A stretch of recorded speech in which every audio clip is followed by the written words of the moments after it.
metáfora de la siembra para ilustrar algunas cosas. Por ejemplo, la predicación de la palabra, como dice en el Salmo 100, también segará. También se puede utilizar para el trabajo, como dice en Proverbios 28:19, el que labra su tierra se saciará de pan, mas el que sigue a los ociosos se llenará de pobreza. Nosotros podemos ver estas metáforas de la siembra, ¿verdad? De cómo la Escritura también las utiliza, lo utiliza acerca de la siembra para mencionar algunas cosas, pero sin embargo, los autores bíblicos usaron esto con similitud para ilustrar la vida de un creyente. Por ejemplo, en Mateo 3:12 dice, su aventador está en su mano y limpiará su era y recogerá su trigo en el granero y quemará la paja en fuego que nunca se apagará. Mateo en 13:30 dice también, dejad crecer juntamente lo uno y lo otro hasta la siega, y al tiempo de la siega, yo diré a los segadores, recoged primero la cizaña y atadla en manojos para quemarla, pero recoged el trigo en mi granero. Hay un cereal sembrado en Israel, hermanas, desde tiempos inmemoriales, que era el trigo. Al igual que la cebada, se siembra al principio del invierno, pero pues su desarrollo viene siendo más lento, por lo cual madura 2 meses después. Nosotros en Éxodo 9, 31 y 32 podemos encontrar esto, dice el versículo 31, el lino pues y la cebada fueron destrozados, porque la cebada estaba ya espigada y el lino en caña. El versículo 32 dice, mas el trigo y el centeno no fueron destrozados porque eran tardíos. Aquí nos enseña que el trigo era un poquito más tardado para madurar. Entonces, también se celebraba lo que eran las fiestas de la semana, que concuerda con las cosechas o la cosecha del trigo. Como dice en Éxodo 34:22, dice, también celebrarás las fiestas de las semanas, las de las primicias, de la siega del trigo y la fiesta de la cosecha a la salida del año. ¿A qué voy con esto, hermanas? Bueno, el trigo representa a los que son creyentes en Jesucristo.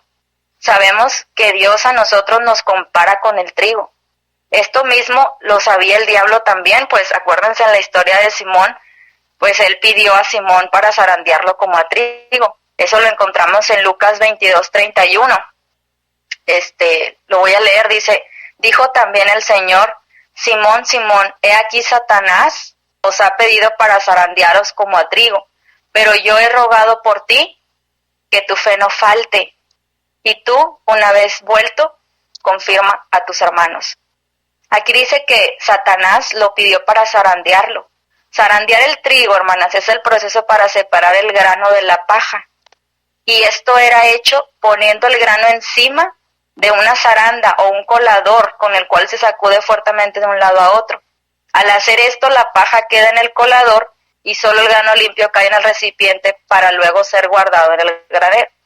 Y esto es interesante, hermanas. Es interesante saber que así como el trigo entra en un proceso para llegar a estar listo y ser llevado al granero, así el Señor a nosotros nos manda diversas pruebas que debemos de entender que son necesarias para alcanzar lo que Dios quiere. A veces nosotros en medio de la prueba no podemos ver el propósito de lo que Dios quiere para nuestras vidas. Aún lo que Dios nos ha permitido pasar, pues yo a veces le decía, Señor, ¿qué es lo que tú quieres conmigo? ¿Qué es lo que quieres que yo haga? ¿Qué me quieres enseñar con todo esto? ¿Verdad? Y es por eso nosotros que tenemos que pasar por ese tipo de cosas para alcanzar lo que Dios quiere en nuestra vida. Cuando el trigo nacía y maduraba, llegaba a su primer trabajo, que era el cosecharlo. En Deuteronomio 16, capítulo 16, versículos 9 y 10, dice así, 7 semanas contarás desde que comenzare a meterse la hoz en las mieses. Comenzarás a contar las 7 semanas. El versículo 10 dice, y harás la fiesta solemne de las semanas a Jehová tu Dios, de la abundancia voluntaria de tu mano, será lo que dieres según Jehová tu Dios te hubiere bendecido. La primera prueba, hermanas, para el trigo era que tenía que meterse la hoz, que era una hoja curva con filo. El trigo tenía que ser arrancado de la tierra. Un buen trigo como nosotros tiene que apartarse de las cosas del mundo. Tiene que ser arrancado de él, así como el trigo es arrancado de la tierra.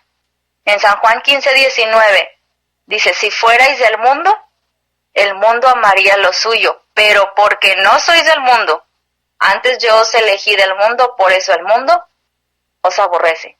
Nosotros vemos, hermanas, cómo está el mundo lleno de maldad.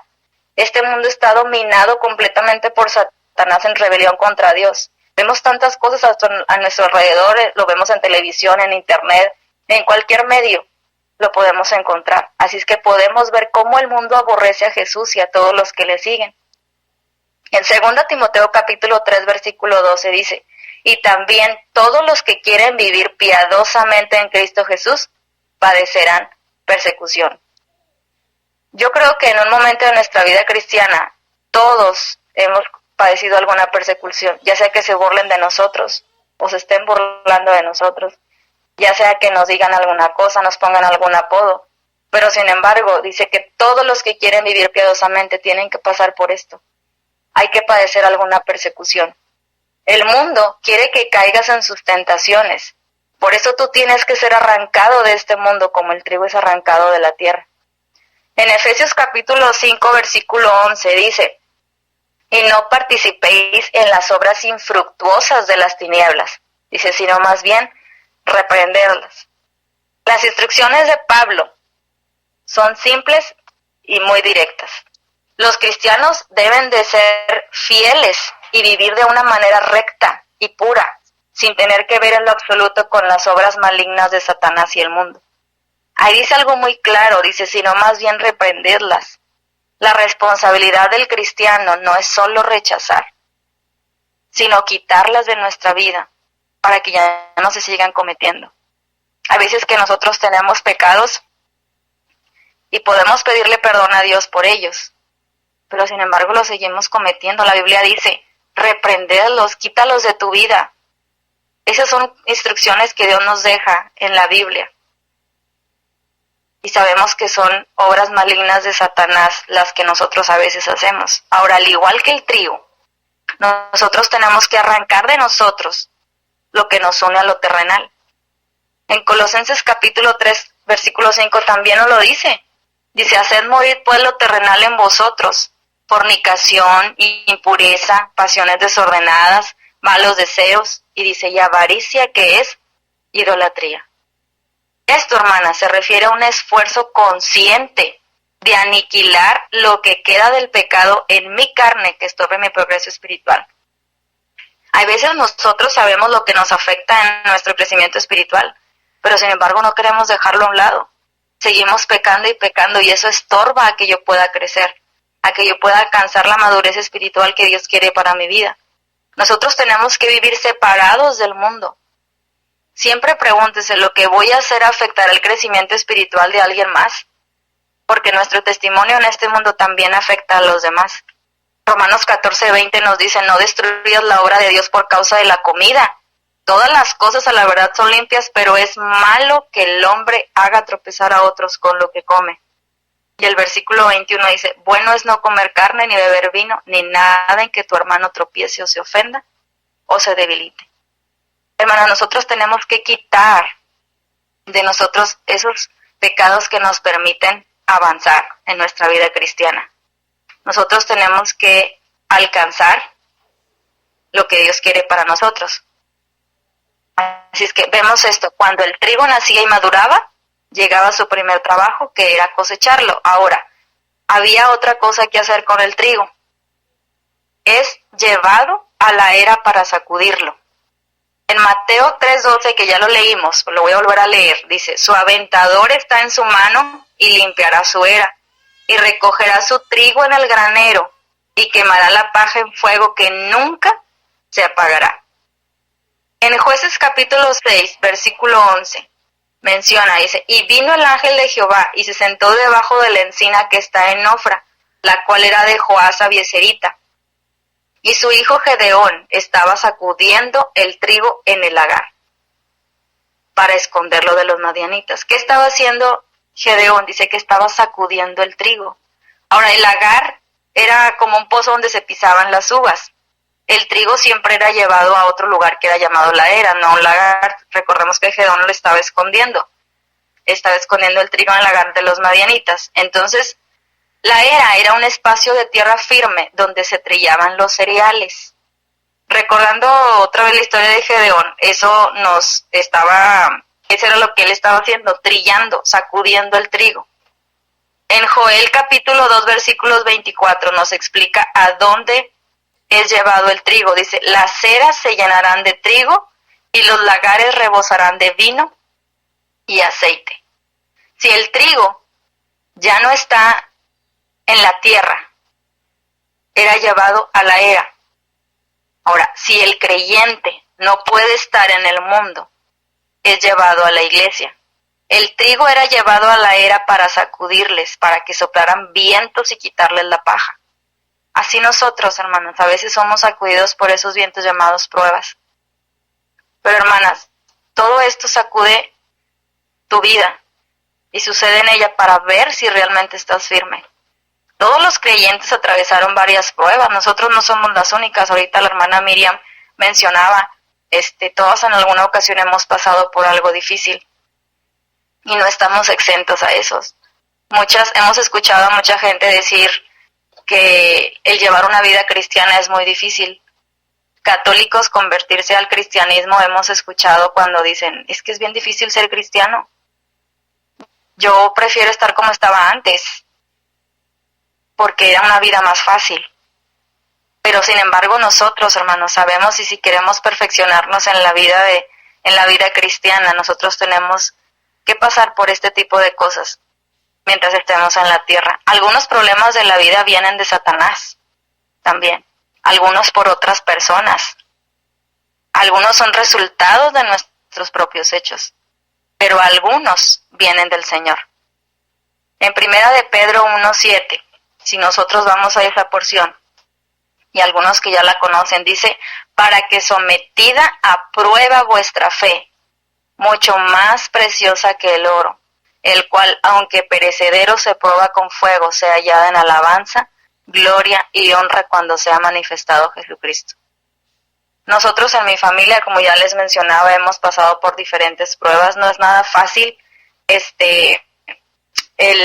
estar ahí con tu familia y de repente que ya no esté, pues con la situación de mi hermano, como les mencionaba, pues el reconocer en fotos, ¿verdad? Porque fue un evento muy, muy difícil, ¿verdad? Su muerte, entonces el reconocer fotos y todo eso, a veces a uno lo quiebra, pero luego te pones a pensar, mi fe está poniéndose a prueba, y yo sé que son cosas que refinan, son eventos perecederos. Las pruebas son eventos perecederos en nuestras vidas porque purifican nuestra fe en Dios. El propósito de Dios al permitir las pruebas consiste en confirmar la realidad de la fe de cada creyente. Ahora, hermana, usted va a entender un versículo. En Primera de Pedro, capítulo 4, versículos 12 al 17, dice, el versículo 12, dice, amados, no os sorprendáis del fuego de prueba que os ha sobrevenido, como si alguna cosa extraña os aconteciese. Versículo 13, sino gozaos por cuanto sois participantes de los padecimientos de Cristo, para que también en la revelación de su gloria os gocéis con gran alegría. Si sois vituperados por el nombre de Cristo, sois bienaventurados, porque el glorioso Espíritu de Dios reposa sobre vosotros. Ciertamente de parte de ellos, Él es blasfemado, pero por vosotros es glorificado. Así que ninguno de vosotros padezca como homicida, o ladrón, o malhechor, o por entremeterse en lo ajeno. Pero si alguno padece como cristiano, no se avergüence, sino glorifique a Dios por ello. Porque es tiempo de que el juicio comience por la casa de Dios. Y si primero comienza por nosotros, ¿cuál será el fin de aquellos que no obedecen el Evangelio de Dios? Aquí, hermanas, el contexto viene hablando de las pruebas. Dice que es un juicio para ver si realmente nos mantenemos en el camino o nos vamos. Pedro nos enseña que hay 4 actitudes necesarias para triunfar en las pruebas, como esperarlas, regocijarse en ellas, evaluarlas también, confiar en Dios. Es lo que nosotros nos